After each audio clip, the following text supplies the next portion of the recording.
And so trade from that system would empty into the coastal system, these littoral states, right, east of East Africa. So and then join the Red Sea system and the Indian Ocean system. There's a lot going on in here.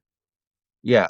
So then you get so then you go to a place like Arabia, right? And that connection between Arabia and um and Iran. Because what happens is that when the Arabian plate breaks away from Africa, it smashes up against the Iranian plate, because the Iranian plate was also moving, right? Because Iran was further down in what in terms of location would have been in what we call the Indian Ocean, but in the Sea of Thetis.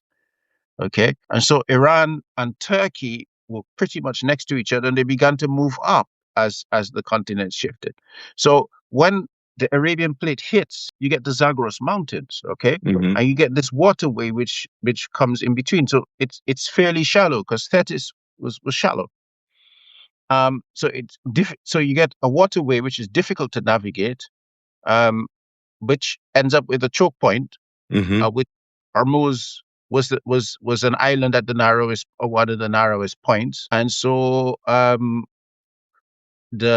they on the Persian side there used to be a port city, and when the Mongols came in, they decided to move to the island of Hormuz, and then the Portuguese came and they conquered that later, and then they set up a fort there, and they changed the nature of that maritime system.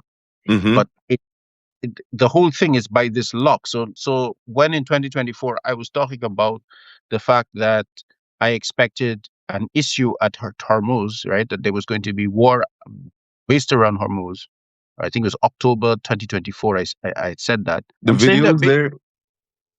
Yeah, I'm saying that based upon the knowledge of how the terrain determines. Okay, and what's really interesting in this zone is that because you got this choke point, it's a high intensity zone. So in the Persian Gulf's always acted politically like a pressure cooker.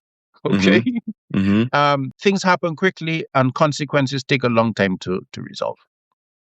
Okay.